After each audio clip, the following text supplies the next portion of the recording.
35 years. A wound that never healed. A name that still echoes in empty lanes and broken homes. Sarla Bhat. Srinagar wakes to the rattle of search teams and the flash of forensic lights. 8 locations swept by the Jammu and Kashmir Police's Special Investigation Agency. But why now? Why this old case? Because sometimes, the past refuses to stay buried.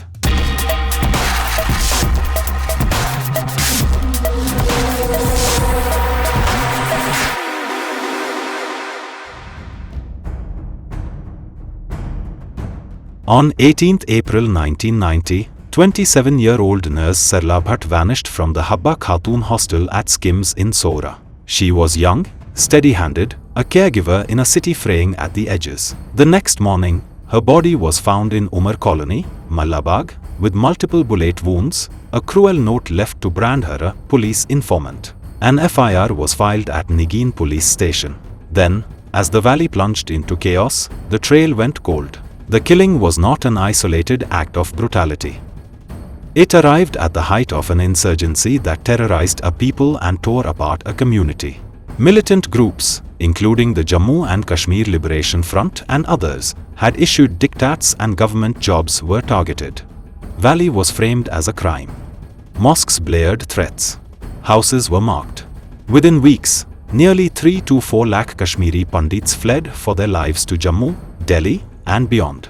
The exodus was a human avalanche, a diaspora of loss, memory, and unresolved grief. Sarla had done something many feared to do.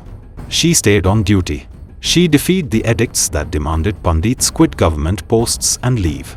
For some, that quiet courage was reason enough for murder. For her family, it meant fear did not end with the bullet. Relatives were warned off attending her cremation. Threats lingered for years. The official probe then stalled, buried under the broader violence of those years, or simply starved of leads and the will to follow them. Now, after decades of silence, the case has been reopened. Transferred to the SIA last year, investigators have been quietly re-examining records, following up on tips, and piecing together a mosaic of memory, evidence, and testimony. On 11 August, SIA teams raided 8 locations across Srinagar. Police sources say the searches yielded incriminating evidence, documents, artifacts, and leads that may finally stitch together the conspiracy that killed Sarla and terrorized her family. Why reopen a file from 1990?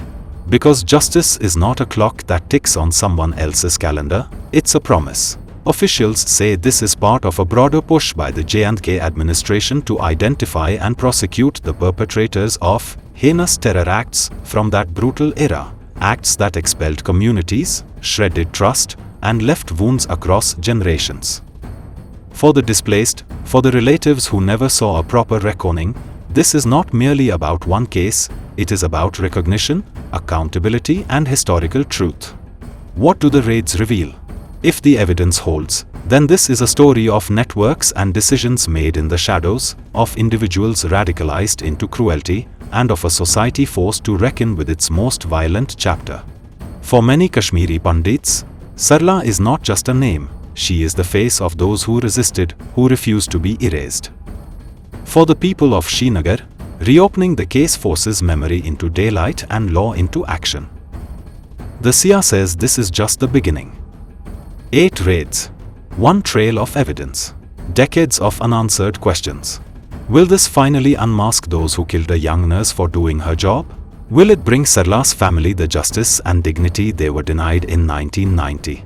Today, as officers catalog paper and memory, one truth is plain: some ghosts demand reckoning. And when a society decides to listen, even the oldest echoes can lead to answers and, perhaps, a measure of peace.